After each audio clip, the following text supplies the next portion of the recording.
Esse vídeo é uma resposta a um posicionamento dele, uma publicação dele nos stories do Instagram, neste domingo, né? Eu fui surpreendido quando vi a publicação, as pessoas começaram a mandar o que está acontecendo, o que está acontecendo, e eu vou te explicar por que que a gente está gravando esse vídeo, responder também ao pastor Renan e dar, obviamente, né, uma explicação tanto aos nossos seguidores quanto aos seguidores dele. Você está entendendo nada? Então, vamos começar do começo, né? Deixa eu mostrar para você aqui na tela essa matéria.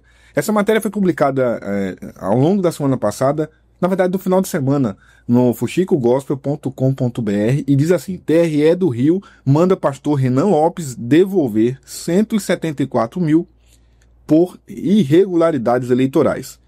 Depois que essa matéria foi publicada, obviamente ele ficou em polvorosa, muita gente deve ter mandado para as redes sociais dele essa notícia, e no domingo, bem cedinho, estava lá esse post. Ele compartilhou a matéria no Instagram dele e fez, né, escreveu o seguinte texto: fake news é crime. Não gostar de mim é um direito que te assiste. Agora, mentir, criar falsa narrativa a respeito de alguém é crime. Verdade, né? Ninguém é obrigado a gostar de ninguém, embora não tenha um problema absolutamente nenhum. Eu já disse a ele isso. Problema nenhum com ele. Nenhum, de verdade. Até eu admiro, de verdade, um cara que tem crescido muito no Brasil, mas a verdade precisa ser dita, ô Renan. Cara, não é porque você é famoso, é o cara e prega muito bem e tal, que a gente precisa se calar, precisa publicar para as pessoas, mostrar para as pessoas a verdade dos fatos. E a verdade é que a informação que a gente publicou é a informação verdadeira, como tudo o que a gente publica. E esse é mais um daqueles casos, né? Em que, cadê a prova? Cadê a prova? Cadê a prova? A prova vai estar nesse vídeo. A prova vai estar nesse vídeo. Agora, mentir, criar falsa narrativa a respeito de alguém é crime. E eu concordo com ele, é crime. O que não é o nosso caso. Mas a parte final é a melhor parte. Diz assim: que você não tem caráter e moral não é novidade para ninguém. Aí eu não sabia que eu não tinha caráter e nem moral. Eu sabia que eu incomodo, principalmente aqueles falsos profetas que estão no altar. Esses camaradas que se trajam, né, de ovelha, de homem de Deus, e que no bastidor são Satanás em pessoa. Eu sei que a essas pessoas a gente incomoda. Eu sei que para essas pessoas, esses adjetivos que ele citou aqui é fichinha. Mas eu não sabia, né, que a gente tinha esse mau caráter, ou que eu tinha esse mau caráter, eu não sabia de verdade. Mas fique sabendo que, aí coloca em caixa alta, será responsabilizado por isso. Por dizer a verdade? Bom, é óbvio que essa postagem aqui apenas fomentou na cabeça dos seguidores dele, com razão, né? Todos atacando os seguidores deles aqui, fomentou a ideia de que sim, era fake news, que o Fuxico Gospel persegue, que ataca homens de Deus e tudo mais. Pois bem, então vamos à verdade. Eu prometi lá no Instagram que a gente estaria um vídeo a respeito disso, que mostraríamos de onde que essas informações saíram, de que o pastor Renan Lopes, que foi candidato a deputado estadual pelo Rio de Janeiro em 2022 e não foi eleito, ele terá que devolver 174 mil, um pouquinho mais que isso, aos cofres públicos. Vamos lá. Bom, aqui está a informação de que ele foi candidato, né? Aqui a gente consegue encontrar essa informação já no site do TSE. E aqui nós temos essas informações que são muito importantes. Por exemplo, ele recebeu 175 mil reais do partido, de fundo eleitoral. Aqui o doador, quem enviou foi a direção nacional do União Brasil, que é o partido que ele concorreu, pelo qual ele concorreu, né? Foi o único doador que enviou para ele a quantia de 175 mil reais. O pastor Renan Lopes, ele teve um gasto total na sua campanha de 174.951 reais e 80 centavos. Não sei se você consegue ver aqui na tela. Deixa eu puxar um pouco mais para cá, para que você possa ver a tela completa. Então, ele teve essa despesa, olha lá, e 80 centavos, né? Você está vendo aqui nesse espaço em marrom, 174.951 reais e 80 centavos. Esse foi o valor que o Renan Lopes teve como total de despesa. Beleza? Aqui nós temos os fornecedores, né? Na sua coluna, terceira coluna direita, o ranking dos fornecedores. Por exemplo, Marcelo Brunner, doutor Marcelo Brunner, que é um escritório de advocacia, um advogado extremamente respeitado no Rio de Janeiro, pastor também, foi quem mais recebeu, né? Foi o principal fornecedor do Renan Lopes. Então teve aqui 38 mil para o pastor Marcelo Brunner, para o escritório de advocacia, que cuidou da campanha, e por aí vai. Você tem todas as despesas, estão aqui, R$174.951,80. Então, aqui está um ranking de todas as despesas do nobre pregador Renan Lopes durante a sua campanha eleitoral. Está aqui. R$174.951,80. E aqui você tem um ranking total de despesas que ele teve. Beleza? Superamos isso? Tudo certo? Vamos lá. Então a matéria publicada pelo Fuxico Gospel dizia que o pastor Renan Lopes teve as suas contas desaprovadas. E agora a gente vai ver esse documento, que é um acordão, né, do Tribunal Regional Eleitoral do Rio de Janeiro, onde a desembargadora alimento ao Tesouro Nacional, desaprovação. Da análise dos autos, em especial do parecer técnico conclusivo, observa-se a existência das seguintes irregularidades: atraso na entrega do relatório financeiro, está aqui.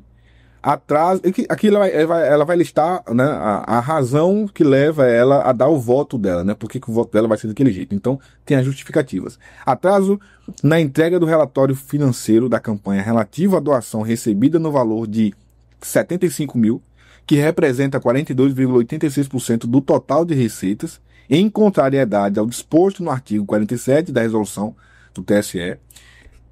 Próximo ponto.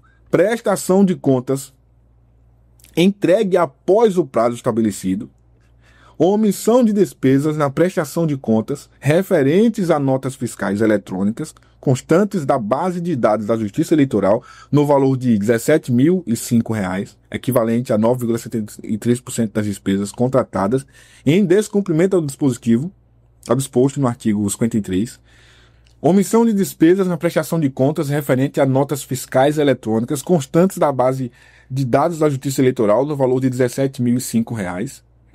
Doação recebida em data anterior à data inicial da entrega de prestação de contas parcial, mas não informada à época, contrariando o que dispõe o artigo 47, por aí vai. Pagamentos em espécie em desacordo com o disposto no artigo 39 e 40 da resolução do TSE, no valor total de R$82.500, que representa 47,15% das despesas contratadas. Constituição de fundo de caixa em valor superior ao limite de 12% gastos contratados em descumprimento ao disposto no artigo tal. Realização de gastos antes da data inicial de entrega da prestação de contas parcial, mas não informadas à época, representando 24%, contrariando também as regras eleitorais. Não comprovação, tá aqui, não comprovação de recolhimento dos recursos oriundos do fundo eleitoral não utilizados, no montante de R$48,20. Não comprovação do recolhimento, tá aqui, dos recursos oriundos do fundo eleitoral não utilizados, que foram R$48, no montante de R$48,20. Isso precisaria também estar dentro da prestação de contas. Não comprovação da regularidade das despesas efetuadas com recursos do fundo eleitoral no valor de 63 mil, por aí vai. A irregularidade apontada no item II indica a existência de valores utilizados na campanha que não transitaram pela conta bancária de campanha, configurando o uso de recursos de origem não identificada.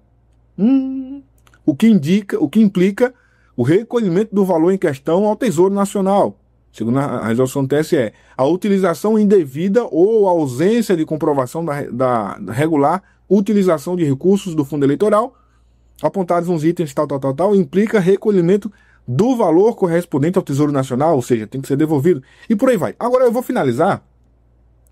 Aqui ela já cita a desaprovação, mas eu vou ler lá embaixo, né? Que é exatamente, especificamente, quando entra na parte do voto, aí ela tem aqui a fundamentação, e aqui embaixo é o que interessa. Para quem lê qualquer processo, vai logo aqui para baixo, que é a decisão final. Onde ela diz o anto exposto, e aí segue Ante o exposto, voto pela desaprovação das contas nos termos do artigo 74 da resolução do TSE, determinando-se o recolhimento de R$ 174.417,20 ao Tesouro Nacional no prazo de 5 dias, após o trânsito em julgado, com incidência de juros moratórios e atualização monetária desde a data da ocorrência do fato gerador, ou seja, desde quando isso aconteceu, né? Desde o período de campanha, até a do efetivo recolhimento, juros e multa, nos termos da mencionada resolução, e também o encaminhamento de cópia dos autos, a isso que é interessante também, ao Ministério Público Eleitoral, para a apuração da eventual prática do crime previsto no artigo 354 do Código Eleitoral, consoante dispõe o artigo 82 da mesma resolução. Rio de Janeiro, 23 de setembro de 2024. Desembargadora Daniela Bandeira de Freitas. Isso aqui está no TRE. Ah, Israel. Então, se está no TRE, o nosso nobre irmão Renan, ele pode recorrer ao TSE, que é uma instância superior, né? Pode, mas não fez. Há um prazo de 5 dias depois da decisão para recorrer, dentro, né, da tempestividade do prazo. Agora seria intempestivo, nem seria julgado o mérito, né? Perdeu-se completamente o prazo. Então, essa é uma decisão que está no TRE. Dizer que é mentira, ô Renan, para cima de Moávaron. Agora, é claro que aí eu vou dar a minha opinião sincera, e para mostrar que eu não sou mau caráter, né, como ele julga que eu seja, a minha opinião pessoal sobre esse caso é que ele nem sabia que isso tinha acontecido, nem imaginava que havia essa decisão. Provavelmente nem o advogado dele também sabia. Porque imagina, numa campanha eleitoral, você tem inúmeros candidatos disputando ali. E quando você pega, por exemplo, um candidato ou um grupo de um partido que perde a eleição, irmão, você vai focar em quem ganhou. Você vai dar prioridade àquele grupo de candidatos que ganharam a eleição. Aquele grupo que perdeu, deixa passar. Então a coisa mais comum que existe é você ter candidatos que perdem a eleição, ele por si só não se preocupa com a prestação de contas e acredita que o partido o fará, porque é obrigação do partido, é bem verdade. E acredita que o partido vai resolver. Aí o partido elege lá um advogado ou um contador e espera que esse camarada resolva. Ponto. Então, tem muitos casos em que os candidatos, quando perdem a eleição, eles simplesmente têm as suas contas ou reprovadas ou sequer prestam contas. Aqui é igual, por exemplo, declaração de imposto de renda, né? Você não pode deixar de declarar imposto de renda. E aqui também você não pode, na política, você não pode deixar de prestar contas. Porque as contas, se você não prestar contas, você fica impedido. Então, a resolução que impede por 8 anos, né? As contas que são desaprovadas, que não prestadas, geram um problema gigante para o candidato na eleição seguinte, e nem nas 2 eleições seguintes ele pode disputar. Então, é muito mais jogo ele fazer uma declaração de imposto de renda, uma prestação de contas, ureia seca, né? Aquela coisa simples, depois ele vai corrigindo, porque ele pelo menos prestou. Foi aprovado, né? Prestou contas. É melhor do que não prestar. Nesse caso, foi prestada contas lá, mas de qualquer jeito. De qualquer jeito. Então, não é só o Renan. Outros candidatos, evangélicos, inclusive, também estão na mesma situação. Então, provavelmente, ele nem sabia, ele nem imaginava que isso teria acontecido. Entende? É por isso que ele foi precipitado. Deveria, antes de ter feito esse post, procurar o advogado dele. Tanto é que horas depois do post ter ido ao ar, nos stories dele, ele simplesmente apagou. Simplesmente apagou. Porque eu acho que alguém disse, peraí, Renan, o menino tá certo, Renan. O menino tá certo, vai ter que devolver esse dinheiro. Aí ele vai lá e apaga. Mas aí que vem o mau caratismo, né? Quem é o mau caráter aqui? Porque, poxa, se ele fez aquela postagem num perfil gigante, que é infinitamente maior do que o nosso,